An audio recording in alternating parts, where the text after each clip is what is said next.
वंदे मातरम मित्रों। कंकड़ से शंकर बनने की यात्रा है अव्यवस्था से व्यवस्था में आना। हम रोज एक जैसी बातें करना पसंद करते हैं। हमें कोई बदलाव पसंद नहीं है। हम अनियमितता से नियमितता की ओर आना चाहते हैं। अव्यवस्था से व्यवस्था की तरफ आना चाहते हैं। अराजकता से राजकता की तरफ आना चाहते हैं। अनियमितता से नियमितता की तरफ आना चाहते हैं। यह ठीक वैसे ही है जैसे एक अनियमित पत्थर नदी में लुढ़क लुढ़क कर गोल हो जाता है, शिवलिंग का आकार ले लेता है, जिसे ही हम पूछते हैं। अर्थात एक नियमित व्यक्ति, व्यवस्थित व्यक्ति हमें पसंद है। हमें बदलाव पसंद नहीं। क्रांतियां बीच का मार्ग है। लेकिन कृष्ण अर्जुन को यही समझा रहे हैं। जब अव्यवस्था बहुत बढ़ गई थी तो मोह के बंधनों को तोड़कर कृष्ण चाहते थे कि अर्जुन व्यवस्था स्थापित करे, अराजकता को मिटाए और राजकता की स्थापना करें। इसलिए गीता का उपदेश अर्जुन को दिया गया। क्योंकि संसार में अव्यवस्था बहुत बढ़ गई थी तो पुराने रूढ़िवाद, अव्यवस्था, पुराने नियमों को तोड़कर नए नियमों की स्थापना की जाए, नई व्यवस्था बनाई जाए ताकि विश्व समुदाय शांतिपूर्वक रह सके। लेकिन उसके लिए कृष्ण को भी घनघोर प्रयास करने पड़े।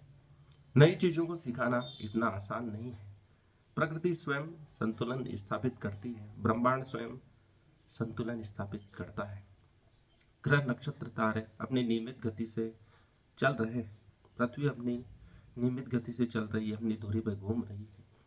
तो एक व्यवस्था है। यह व्यवस्था का समुदाय ही प्रकृति है और उसी के आधार पर संसार के समस्त प्राणी भी व्यवहार करते हैं। वे एक नियमित व्यवहार करना पसंद करते हैं, नियमित आचरण करना पसंद करते हैं। कृष्ण उसी की शिक्षा गीता में देते हैं कि जो प्रकृति के नियम है उन्हीं के अनुसार चलो। जो अव्यवस्था है, जो दूसरों को परेशान करने की भावना है, उसको नष्ट करो। चाहे अपने परिजनों से उसका विरोध करना पड़े, संघर्ष करना पड़े, उन्हें हराना पड़े। क्योंकि विश्व में शांति तभी रह सकती है जब अराजकता समाप्त हो, नियमों की स्थापना हो। क्योंकि बिना नियम के प्रकृति भी नहीं चल रही है, तो मनुष्य को भी कुछ नियमों की आवश्यकता होती है जिसमें वह व्यवस्थित कार्य कर सके, समाज का संचालन कर सके। इसलिए समाज शास्त्र का सबसे महत्वपूर्ण नियम यह स्थापित हो सकता है कि प्रकृति या समाज अव्यवस्था से व्यवस्था की ओर बढ़ता है और उसके बीच की अवस्था ही क्रांति की अवस्था है, जिसमें कुछ लोग विरोध करते हैं, कुछ लोग उसका समर्थन करते हैं, लेकिन धीरे धीरे लोगों को बात समझ में आती है। ठीक यही सांस्कृतिक विलंबना का सिद्धांत है जो अकबर ने दिया कि जो अभौतिक संस्कृति है वो पीछे रह जाती है और भौतिक संस्कृति आगे निकल जाती है। इसको एक उदाहरण से समझें। स्मार्टफोन जब आए थे तब कीपैड फोन पिछड़ गए और नई संस्कृति, नई तकनीक को अपनाने में लोगों को समय लगा। लेकिन जब उन्होंने अपना लिया तो पूरे विश्व समुदाय ने उसको स्वीकार कर लिया। इसी प्रकार अव्यवस्था से गुजरता हुआ समाज व्यवस्था में आता है तो बीच की अवस्था बड़ी अशांतिपूर्ण होती है। शिव उसी का प्रतीक है। वह सभी चीजों को व्यवस्थित करना चाहते हैं, उसके लिए ध्यान का मार्ग अपनाते हैं। वह स्वयं समाधिस्थ होकर लोगों को शिक्षा दे रहे हैं। शांति ही व्यवस्था का मार्ग है, ध्यान ही व्यवस्था का मार्ग है, ध्यान ही परम शांति का, समाधि का मार्ग है। उसी के द्वारा समाज को भी व्यवस्थित किया जा सकता है।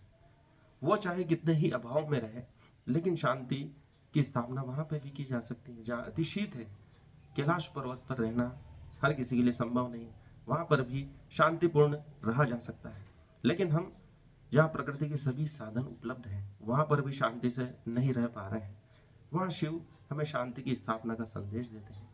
कृष्ण अर्जुन को भी यही संदेश देते हैं कि शांति कैसे स्थापित की जाए, अव्यवस्था से व्यवस्था की ओर कैसे बढ़ा जाए, अराजकता से राजकता की ओर कैसे बढ़ा जाए।